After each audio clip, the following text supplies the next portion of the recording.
이제는 여호와를 찬양해야지. 창세기 29장 31절에서 35절 말씀으로 살아서 역사하시는 그 하나님을 경험하기 원합니다. 부제목이 있어요. 사실은 거짓 신이 무너질 때 시작되는 참된 예배. 즉, 주 안에서 우리가 살아간다는 의미, 주 안에, 내 안에 주가 계심을 인식한다는 의미, 내 안에 우상이 사라졌을 때 하나님이 받으시는 그 예배가 참된 예배가 됩니다. 왜요? 우리는 걸어 다니는 예배자잖아요. 그렇죠? 그래서 거짓 신이 무너질 때 시작되는 참된 예배. 이제는 여호와를 찬양해야지. 사람들은 흔히 우상이라고 하면 뭔가 금으로 만든 신상, 뭐 돌로 만들어진 것들, 막연하게 이렇게 생각하죠. 그러나 성경은 좀 더 그 우상에 대해서 훨씬 더 교묘하게 표현하고 있어요. 즉, 어떤 것이든 하나님보다 더 중요해질 때 그것이 우상이라고 봅니다. 그래서 존 칼빈이라는 분이 이렇게 얘기했어요. 인간의 마음은 우상을 끊임없이 만들어내는 공장이다. 여러분, 오늘날 우리는 어떤 우상을 만들어 놓고 그렇게 절하지는 않습니다. 그 옛날 성경에 나오는 바알이라든지 아세라라든지 이런 형상을 만들어서 섬기지도 않습니다. 그럼에도 불구하고 오늘날을 살아가는 이 현대인들은 그 어느 시대보다 더 많은 우상을 가지고 살아간다는 사실. 팀 켈러 목사님은 거짓 신들의 세상이라는 책에서 이렇게 얘기해요. 우상이란 이것만 있으면 내 삶은 행복해질 것이다 라고 믿게 만드는 모든 것. 이것만 있으면 행복할 것이다 라는 것을 믿게 만드는 모든 것. 그 어떤 것, 모든 대상. 이 말은요, 매우 성경적이라고 저는 동의해요. 왜냐하면 우상은 언제나 저와 여러분의 마음을 하나님에게서 다른 대상으로 옮기기 때문이에요. 오늘 본문의 레아가 바로 그런 사람이었어요. 많은 사람들은 레아를 불쌍한 여인으로 생각합니다. 맞죠? 남편의 사랑을 받지 못하는 아내. 참 슬픈 인생이죠.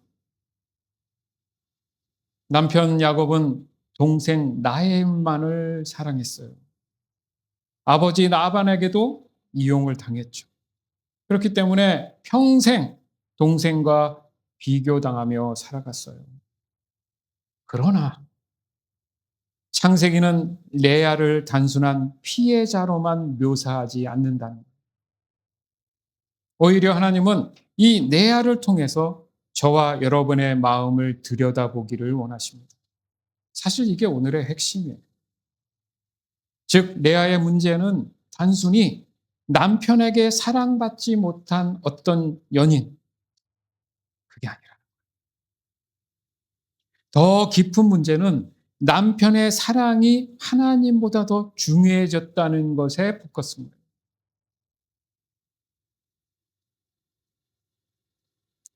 오늘 하나님께서는 레아의 인생을 통해서 저와 여러분 마음속에 있는 우상을 들여다보게 해 주실 줄 믿습니다. 즉, 하나님보다 더 원하는 것이 있다면 그게 우상이라는 거죠. 오늘 본문을 보면 하나님께서는 레아에게 계속해서 아들을 허락하십니다. 31절에 보면 또 그 말이 맞아요. 하나님 보실 때, 여호와 보시기에 레아가 사랑받지 못함을 보고 그 태를 열어주셨다. 응답 아닙니까? 여러분, 우리가 기도할 때의 원리 중에 하나, 1차가 그런 거예요. 하나님이 내가 기도한 제목에 대해서 응답하셨다는 것에 대한 의미가 과연 거기서 1차적으로 끝날 것인가? 사실 31절만 보면 그럴 수 있어요. 응답하셨구나. 근데 나중에 보니까 다른 얘기를 하더라는 거죠. 중요한 게 뭐죠? 항상 결과가 중요하죠. 도리어 야곱이 사랑했던 라헬은 어떻습니까? 하나님이 태를 닫아버리셨어요. 이상하지 않습니까? 야곱이 사랑한 것은 라헬이었는데 거꾸로 어떻게 레아에게 그 언니 레아에게 태를 열어주셨을까? 여러분 고민 한번 해보셨어요? 이것이 하나님의 응답이 사람의 생각과 다를 수 있다라는 포인트예요.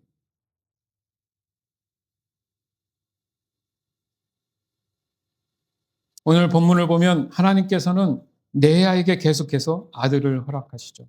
첫째 아들을 낳았어요. 창세기 29장 32절에 보니까 레아가 임신하여 아들을 낳았습니다. 레아는 여호와께서 내 괴로움을 살펴주셨다. 왜? 31절에 보니까 그렇게 기도했기 때문에 응답하신 것처럼 나에게 허락하셨구나. 이제는 내 남편이 나를 사랑하겠지. 사랑해 주겠지. 얼마나 설렜을까. 그렇죠? 10달 동안 얼마나 설렜을까. 그 기대감에 그 이름을 그래서 르우벤이라고 짓습니다. 그래요. 여기서 중요한 단어가 그거예요. 내가 정말 국왕만 당하고 왕따만 당했는데 자, 10달만 기다리자. 그를 낳았어요. 이름도 그렇게 지었어요. 이제는 됐어. 하나님 응답하신 거야. 이제는 남편이 나를 사랑하겠지. 여러분 여기서 중요한 게 뭔 것 같아요? 레아의 기쁨은 아들을 얻은 게 아니었어요. 맞죠? 하나님을 만난 것도 아니었어요. 중요한 얘기겠습니다. 여러분 기도의 응답에 대해서 잘 정리를 하시고. 즉 남편의 사랑을 얻을 수 있다라는 기대 오직 하나였어요. 자, 다시 두 번째 아이를 낳습니다. 시므온이라는 아들이었어요. 33절에 레아가 다시 임신해서 또 아들을 낳았습니다. 레아는 여호와께서는 내가 사랑받지 못한 것을 들으시고 내게 이 아들을 주셨구나. 그 이름이 시므온이에요. 그러나 여전히 관심은 같았습니다. 뭐죠? 남편이 나를 사랑하지 않기 때문에. 사랑받아야 돼.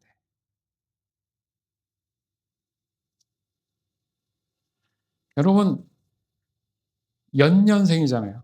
바로바로 아이를 낳는 게 아니잖아요. 그렇죠? 몇 년을 아이를 낳으면서 해산의 고통을 지나면서 그 설레이고 기대하는 마음을 갖췄던 거죠. 그렇게 세 번째 아이를 낳습니다. 이름이 레위예요. 34절에 보니까 레아가 다시 임신해서 또 아들을 낳았습니다. 레아는 내가 아들을 3명이나 낳았으니 이제는 내 남편이 나를 가까이 하겠지 라고 말하면서 아들의 이름을 레위라고 지은 거예요. 그런데 놀랍게도 3번 연속 같은 말을 하죠.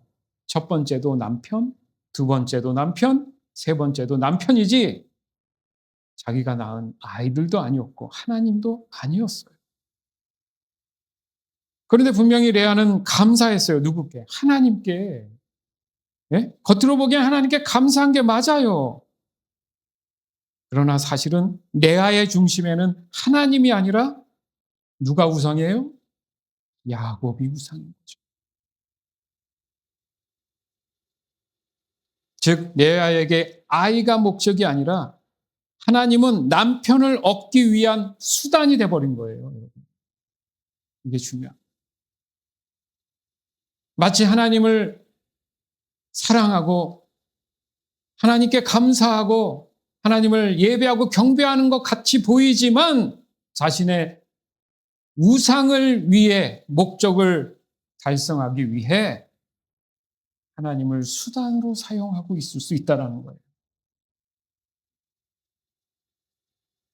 맞습니다.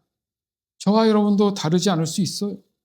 종종 우리는 이렇게 기도합니다. 하나님, 이 문제만 해결이 되면 정말 하나님 앞에 감사하며 살겠습니다. 이번에 승진만 되면 정말 저는 만족하고 더 이상 바랄 게 없습니다. 이번에 시험만 합격하면 더 욕심내지 않겠습니다. 이번 사업만 잘 되면 하나님께 모든 영광 다 돌려드리겠습니다. 정말. 그러나 하나님께서 응답하셔도 사람의 마음은 또 다른 것을 찾게 돼 있어요. 왜 그렇습니까? 문제는 환경이 아니라 그 사람의 마음이기 때문에, 그 사람의 관심, 목적이기 때문이에요. 그 목적이 하나님이 아니기 때문에 그 마음은 또 움직이고 바뀐다는 거예요. 팀 켈러는 그래서 이 우상에 대해서 이렇게 설명합니다. 우상은 좋은 것을 최고의 것으로 만드는 것이다.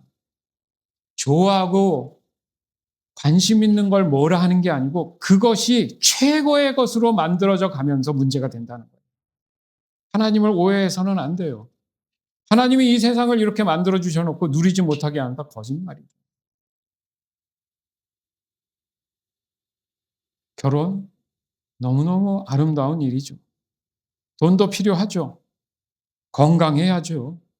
자녀도 하나님이 주신 선물 맞아요. 그러나 이 모든 것들이 하나님보다 더 중요해지는 순간 그것들은 다 우상이 되는 거예요.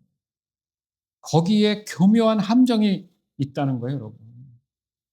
우리의 신앙을 자꾸 갉아먹고 착각하게 만들어서 하나님과 더 가까이 친밀하게 하지 못하는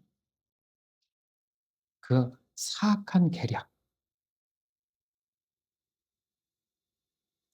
C.S. 루이스도 같은 통찰을 얘기했어요. 그는 순전한 기독교에서 인간의 욕망 그 자체가 문제가 아니다. 사람은 욕망을 가질 수 있대요. 그러나 그 욕망이 하나님을 떠나 다른 곳에서 최종적인 만족을 찾으려는 때에 그때 문제가 시작된다는 거예요. 우리는 종종 하나님이 주시는 선물을 사랑하다가 어느 순간 그 선물을 하나님보다 더 너무너무 사랑하기 시작할 수 있다는 얘기죠. 이것이 바로 우상의 시작이 되는 거예요. 성경은 이것을 여러 곳에서 경고하고 있습니다. 예수님이 마태복음 6장 21절에 이렇게 말씀하시죠. 너의 보물이 있는 곳에 너의 마음도 있느니라. 여러분의 시간은 어디에 가장 많이 쓰여지고 있습니까? 여러분의 염려는 무엇을 중심으로 움직이고 있습니까? 여러분의 기쁨과 절망을 결정해 주는 대상은 무엇입니까? 그것이 여러분의 마음을 지배하고 있다면 그것은 이미 하나님의 자리를 차지하고 있는 거예요. 오늘날 이 현대인들의 우상은 눈에 보이는 신상이 아닙니다. 그래서 더 무서운 거예요. 눈에 보이지 않는 그 마음의 중심에 앉아 있기 때문에 보이지 않기 때문에 헷갈린 거예요. 어떤 사람은 그 자리가 중심이 돈이죠. 어떤 사람은 성공이에요. 어떤 사람은 자녀일 수 있고 어떤 사람은 건강일 수 있고 어떤 사람은 배우자일 수 있어요. 그리고 어떤 사람은 사람의 눈치를 보며 사람들에게 인정받으려는 것 또한 있어요. 레아에겐 누가 있었죠? 야곱이 있었죠. 하나님은 그런 레아를 진정으로 자유하게 하기 위해서 그녀의 마음 깊은 곳에 자리 잡고 있는 우상을 드러내기 시작한 거예요. 자, 이게 하나님의 기도의 응답 방법이라니까요. 하나하나 우리가 잘 깨달으면 기도의 통로가 열릴 줄 믿습니다. 즉 하나님은 우리의 마음속에 있는 우상을 깨트리심을 통해서 우리를 살리시는 거예요. 여기서 한 가지 질문을 던져봅니다. 왜 하나님께서는 레아에게 아들을 계속 주시면서도 야곱의 사랑은 허락하지 않았을까? 여러분 마음 안에 이미 질문을 던졌을지도 몰라요. 왜냐하면 하나님께서 원하시면 하루아침에 한순간에 야곱의 마음을 바꿀 수도 있잖아요. 그렇죠? 그런데 오늘 본문의 내용을 어디를 봐도 하나님은 그렇게 하시지 않았어요. 도리어 마치 레아의 기도를 응답해 주시는 것처럼 보이는 느낌도 있어요. 왜 그랬을까? 그 이유는 하나님께서 레아를 미워했기 때문이 아니에요. 야, 또 그렇게까지 하냐? 내가 자녀를 주면 됐지. 이런 문제가 아니라는 거예요. 숨어 있는 진리. 하나님은 레아를 가장 많이 사랑하셨어요. 가장 많이 사랑한 인물이 레아. 사람의 관점이 아니라 하나님의 관점에서. 만약에 하나님께서 31절 말씀처럼 사랑받지 못하기 때문에 아들을 허락하셔서 낳게 해주셨으면, 르우벤을 낳았으니까 레아가 기대했고 바람했던 것처럼 이제부터 야곱이 아들을 낳았어? 왜? 자기가 사랑했던 여인에게서는 아이가 안 나왔으니까. 그 당시에는 아들이 최고니까. 맞죠? 그래. 내가 이제부터는 레아를 사랑해야지. 하고 야곱이 그 사랑이 시작됐다면, 하나님이 허락하셨다면 간단한 문제 아니겠어요? 자, 하나님의 이 놀랍고 깊은 뜻을 우리가 오늘 말씀을 통해 이해할 수 있는 게 그거예요. 자, 그러면 레아는 분명히 이렇게 생각했을 겁니다. 하나님은 싹 다 사라지고 역시 하나님은 내 기도를 들어주시는 분이야. 역시 나의 행복은 야곱이야. 안 그렇겠어요? 안 그렇겠습니까? 그러면 레아는 평생 하나님이 아니라 누구를 의지했겠습니까? 야곱이 우상이니까 야곱을 의지하며 살았겠죠. 그래서 하나님은 레아의 기도를 거절한 게 아니에요. 더 차원 높은 깊은 기도를 들어주고 계셨던 거예요. 즉 하나님은 우리의 기도보다 저와 여러분의 그 마음의 영혼을 먼저 보시는 거예요. 무슨 말입니까? 즉 어떤 마음의 중심을 가지고 있는지를 보시는 거예요. 우리는 종종 이렇게 기도한다니까요. 하나님, 이것만 이루어 주시옵소서. 그러나 하나님께서는 기도함으로 거꾸로 이렇게 질문하실 수 있어요. 그래? 그러면 이것만 이루어주면 너는 정말 나를 더 사랑할 수 있니? 이것만보다 나를 더 사랑할 수 있니? 진짜 사랑이신 하나님이 진짜 사랑을 알려주시는 방법이에요.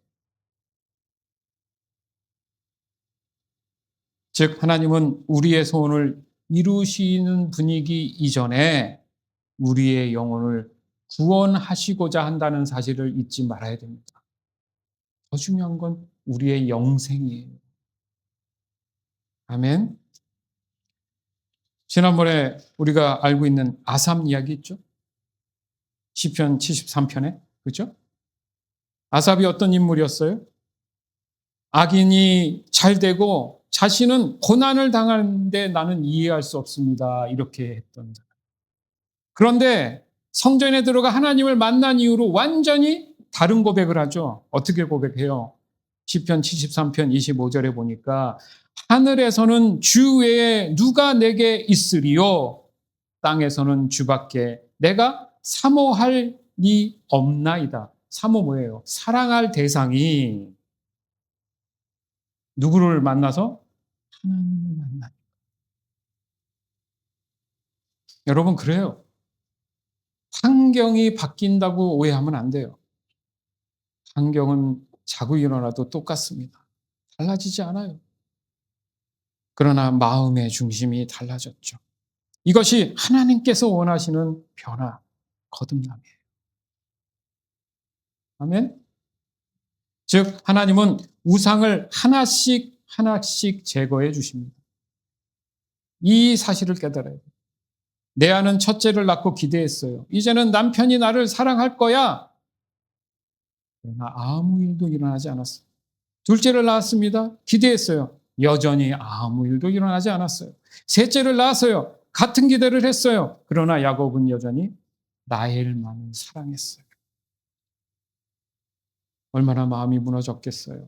여자 마음이. 여자라고 자존심이 없습니까? 네? 얼마나 많은 밤을 눈물로 세웠겠습니까? 그러나 하나님은 바로 그 시간을 이용하고 계셨던 거예요. 하루 이틀이 아니잖아요, 지금. 제가 볼 땐 거의 5년 이상.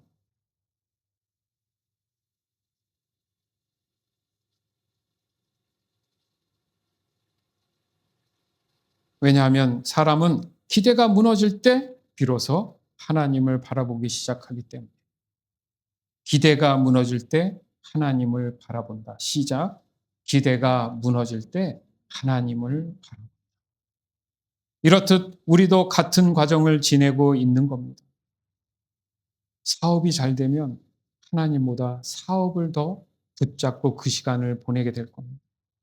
돈이 많아지면 돈이 나를 안전하게 보호해주고 지켜줄 거라고 믿을 거예요.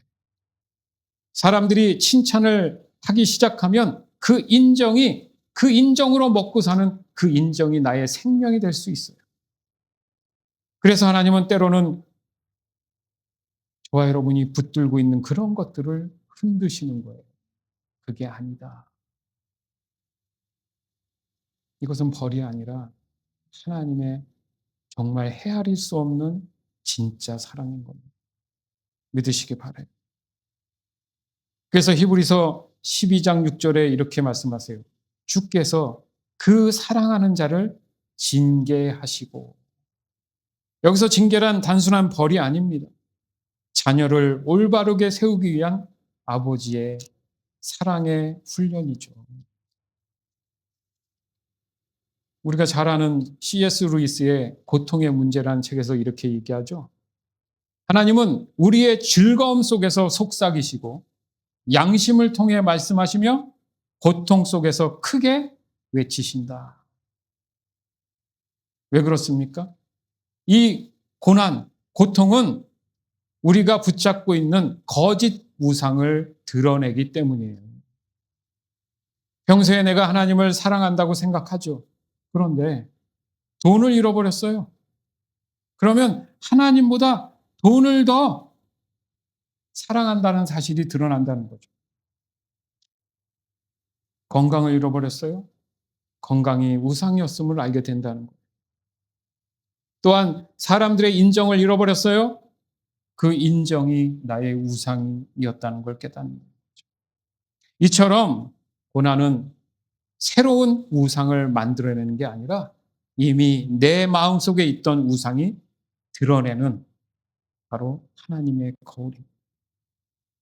즉 고난은 마음속 우상을 보여주는 하나님의 거울이다. 시작. 고난은 마음속 우상을 보여주는 하나님의 거울이다. 야곱도 우상이 있었을까요? 없었을까요? 있었죠. 누구예요? 그렇죠. 라헬만이 갖고 있는 게 아니었어요. 야곱 역시 우상을 갖고 있었죠. 라헬을 얻기 위해서 어떻게 했어요? 7년을 일했어요. 또 속아가지고 또 7년을 일해서 무려 14년을 기다렸는데도 누굴 줬어요? 그 언니를 줬죠. 창세기 29장 20절에 보면 야곱이 라헬을 위해서 7년 동안 라반을 섬겼으나 그를 사랑하는 까닭에 7년을 며칠처럼 여겼더라. 내가 좋아하는 거는요, 시간 가는 줄 몰라. 그게 문제라는 게 아니라니까요. 그게 도리어 하나님보다 더 좋아지고 관심이 돼버리면 우상이 된다는 얘기입니다. 우리는 이 구절을 뭔가 낭만적인 사랑 이야기쯤으로 여길 수 있어요. 그러나 팀 켈러는 조금 다르게 봤어요. 야곱은 라헬과 있어야지만이 행복할 것이라고 믿었다는 거예요. 그렇기 때문에 라헬 역시 야곱의 우상이죠. 자, 결과적으로 온통 이 집안은 모두가 우상을 붙잡고 있었어요. 자, 레아는 야곱이 우상이었죠. 그렇죠? 야곱은 라헬을 붙잡았죠. 그럼 라헬은요? 라헬은 나중에 훗날 자녀를 붙잡습니다. 남편보다 자녀가 우상이 돼요. 심지어 외삼촌 라반도 아주 우상을 만들어 가지고 나중에 딸이 숨겨 갖고 나오니까 그 우상 찾는다고 쫓아오잖아요. 이렇듯 인간은 하나님이 아닌 다른 것에서 자신의 정체성과 만족을 찾으려 할 때 같은 악순환을 반복하게 되더라는 거예요. 여러분 삶에 악순환이 있다면 바로 이 문제예요. 내 안에 우상을 계속 내가 쫓다 보니까 악순환이 일어나요. 선순환이 아니라. 그러나 하나님은 더 좋은 것을 준비하고 계신다는 사실을 여러분 오늘 이 말씀을 통해 깨달으시기 바랍니다. 좌절하고 낭망하는 게 아니라 고난이 내게 우상을 보여주신 하나님의 거울이라면 속히 보고 그렇죠? 내려놔야죠. 라헬은 언니 레아는 야곱을 원했습니다. 그러나 하나님은 레아에게 야곱보다 훨씬 더 귀한 걸 준비하고 계셨어요. 그것이 바로 하나님 자신입니다. 그리고 훗날 놀라운 것은 바로 레아를 통해서 메시아의 계보가 이어집니다. 생각지도 못한 거죠. 그 은혜가 아직 그 레아는 깨닫지 못했지만 이 얘기예요. 우리가 지금 이해하지 못하는 고난 속에 있고 어려움 속에 있다 하더라도 마치 하나님이 침묵한다고 생각하더라도 그게 침묵이 아니라는 거예요. 오늘 말씀을 통해서 내가 깨닫고 정리만 될 수 있으면 그 시간이구나.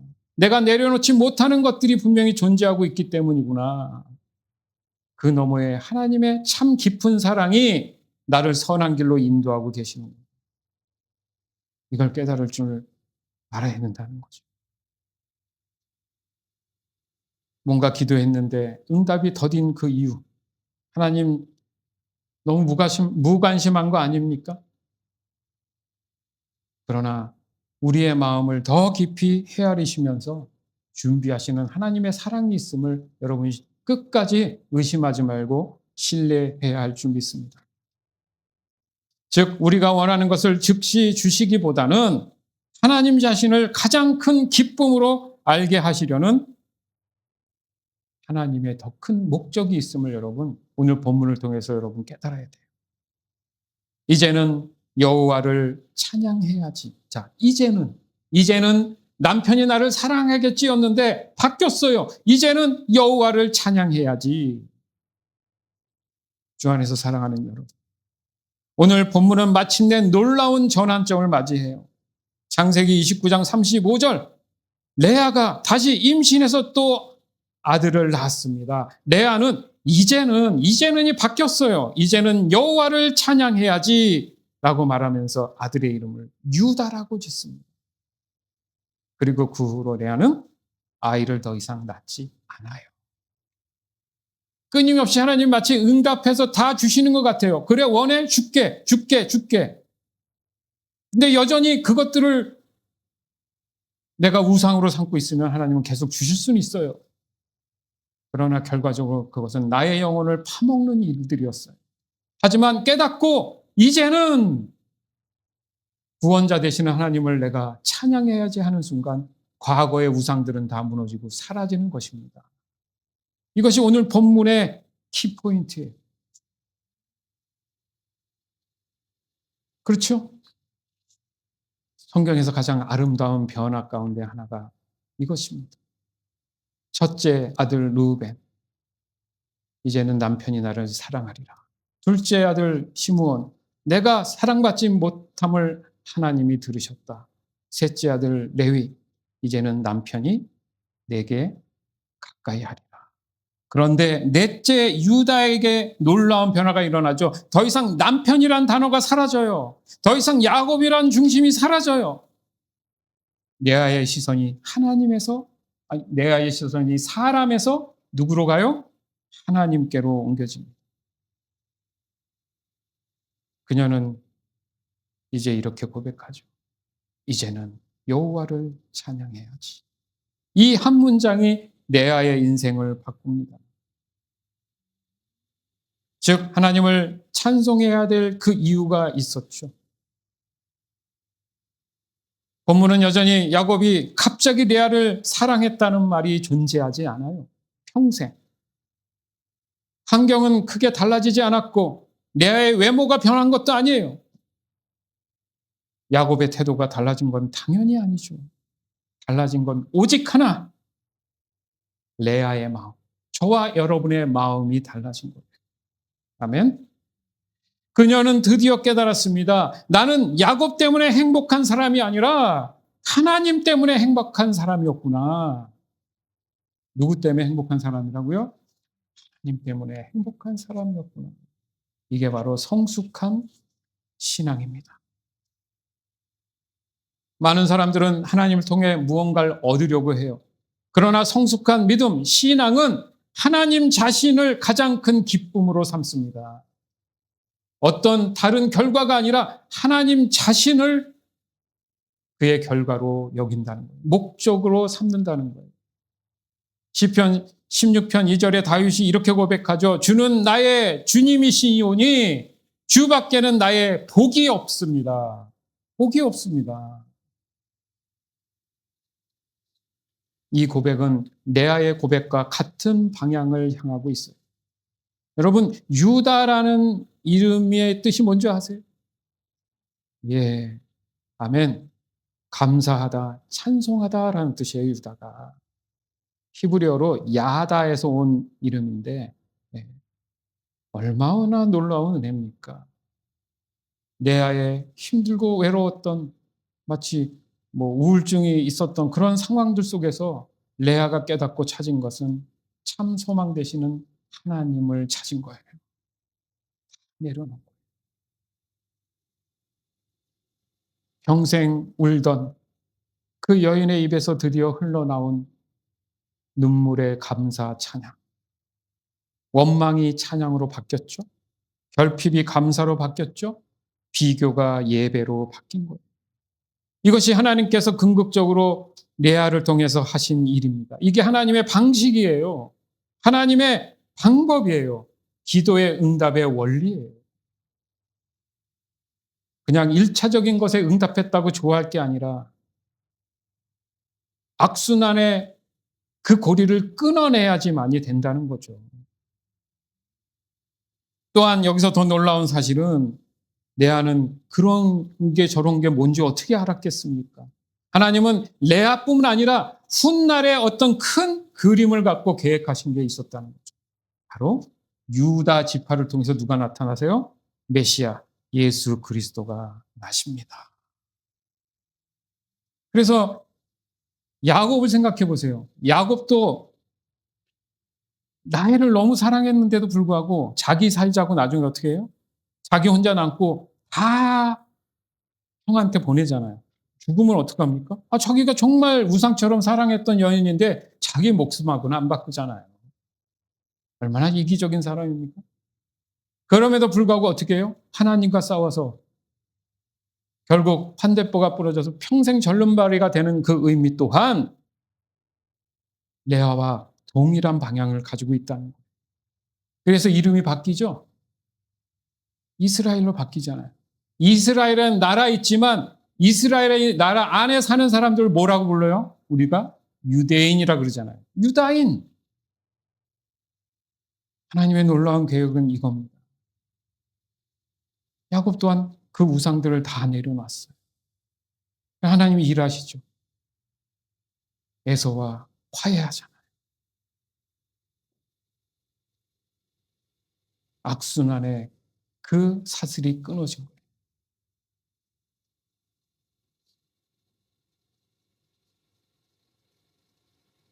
사람들에게 가장 사랑받던 라헬이 아니었어. 사람들에게 외면당했던 그 레아의 아들 유다를 통해 예수 그리스도가 오셨다는 사실. 하나님께서는 세상이 실패자라고 여긴 그 사람들을 통해서 항상 구원의 역사를 이루신다는 그 내용이 성경에는 수두룩합니다. 아멘? 여러분 삶에 나는 실패자야, 나는 안 된다. 이런 시험에 들어서 악순환을 반복하지 마세요. 내 안에 우상을 하나님께서 드러내서 끄집어내서 없애기 위한 고난이라고 생각해야 됩니다. 감사해요. 내 안은 그걸 깨달은 거예요. 아, 내 우상을 끄집어내 주시는구나. 인간의 힘으로 할 수 없는 것들을 하나님이 보여주시는구나. 내가 더 이상 거기에 집착하지 말아야지. 깨달았죠. 이제는 여호와를 찬양해야지.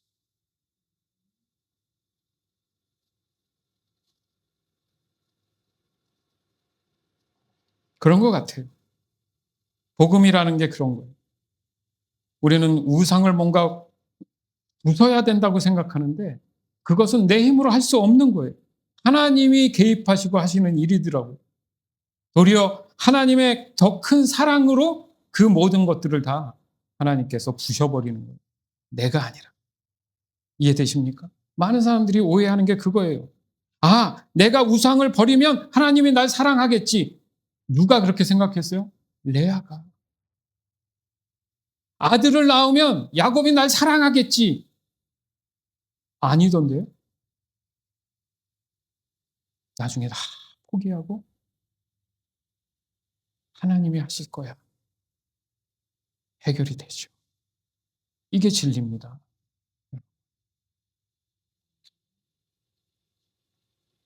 그러니까 우상을 뭔가 버리라고 애쓸 필요가 없는 거예요. 더 큰 사랑을 먼저 만나버리면 내가 사랑했던, 내가 좋아했던 모든 것들이 자연스럽게 내려놓게 된다는 거죠. 사도 바울이 그랬잖아요. 자기가 가졌던 권력, 명예 다 뭘로 여겼어요? 배설물로 여겼다. 그 이유가 뭐예요? 더 큰 사랑을 만나서 누구? 예수 그리스도를 만남이 나에겐 가장 탁월한 것이었다. 그래서 다른 건 다 버린다. 아, 그렇구나. 성경에 나오는 모든 인물들이 이런 식으로 자유했구나. 구원을 하나님께서는 이렇게 이루어 나가시는구나. 우리는 평생 사람에게 인정받으려고 애쓸 수 있어요. 사람에게 사랑받으려고 애쓸 수 있어요. 그러나 여러분 십자가를 좀 생각해 봅시다. 예수님이 이렇게 얘기하셔요. 너는 이미 사랑받는 존재다. 세상에 어떤 걸로 사랑받으려 하지 말라는 거예요. 로마서 5장 8절에도 이렇게 말씀하십니다. 우리가 아직 죄인 되었을 때에 그리스도께서 우리를 위하여 죽으심으로 하나님께서 우리에 대한 자기 사랑을 확증하셨느니라. 여러분은 이미 사랑받는 하나님의 자녀들입니다. 레아가 평생 찾던 그 사랑을 이제 우리는 예수 그리스도 안에서 이미 받은 줄 믿습니다. 여러분 스스로에게 다시 질문해 보세요. 오늘 내 마음속의 야곱은 무엇일까? 무엇이 있어야 행복하다고 난 생각했을까? 무엇을 잃어버리면 인생이 끝난다고 느꼈을까? 과연 그게 돈일까? 건강일까? 자녀일까? 명예일까? 배우자일까? 사람들로부터 인정받는 것일까? 교회에 있는 사역의 성공일까? 여러분, 그건 다 헛된 거예요. 문제는 뭡니까? 그것이 하나님보다 더 중요해지면 이미 그 마음의 중심이 우상으로 도배가 되는 거예요. 하나님은 그것들을 빼앗기 위해서가 아니라 우리에게 더 좋은 걸 주시기 위해서 그것을 흔드는 거예요. 하나님이 더 위에 계시고 나머지 좋아하는 것들을 누리며 살아가게 하시는 거예요. 그냥 A 아니면 Z, 검은 거 아니면 흰 거, 이게 세상이 아니잖아요. 여러분 잘 아시잖아요. 중심이 무엇이냐가 중요합니다. 내 마음 안의 중심이 어떤 것이냐가 중요하다라는 이야기입니다.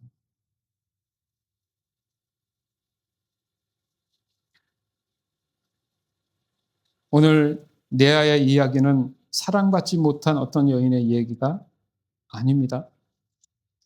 하나님보다 사람을 더 사랑했던 한 여인이 하나님을 가장 사랑하는 사람으로 변화된 이야기로 정리할 수 있어요. 그리고 그것은 오늘 저와 여러분의 이야기가 될 것입니다. 팀 켈러는 거짓 신들의 세상에서 우상은 우리에게 모든 것을 약속하지만 결국 우리를 종으로 만든다. 노예로 만든다고 얘기해요. 반대로 하나님은 우리의 우상을 무너뜨리실 때 우리를 잃어버리게 하시려는, 버리려시는 게 아니라 참된 자유와 기쁨을 얻게 하시려고 한다는 이 사실. 따라서 우리의 기도도 레아의 마지막 이 고백을 닮아야 할 줄 믿습니다. 주님, 이것을 주심을 너무 감사드립니다. 이 자체 그냥 1차원적인 것을 넘어서 주님 한 분밖에 없습니다. 감사합니다. 이 고백이 나와야 된다는 얘기입니다. 즉, 이 고백이 우리의 삶 속에서 진실될 때 우리는 비로소 사람이나 환경에 흔들리지 않는 그 자유함을 누리며 살아갈 수 있는, 흔들리지 않는 자유함을 누릴 수 있는 겁니다. 또한 하나님께서는 이 레아를 통해 유다를 주셨죠. 저와 여러분의 삶에도 예상치 못한 방법으로 하나님의 구원의 역사에 여러분을 동참시키고 계시다는 사실. 오늘 본문 말씀을 통해 여러분 믿음을 더 확장시키길 주님의 이름으로 축원합니다. 혹시 지금도 하나님보다 더 붙잡고 있는 것들이 있다면 이 시간 주님 앞에 고백하고 다 내려놓으세요. 그 빈자리에 십자가에서 우리를 끝까지 사랑하셔서 구원케 하신 예수 그리스도의 그 사랑을 채우세요. 그리고 이렇게 믿음으로 고백하세요. 이제는 여호와를 찬양해야지. 이 고백이 저와 여러분의 평생의 고백이 되기를 다시 한번 주 예수 그리스도 이름으로 간절히 축원합니다. 아멘.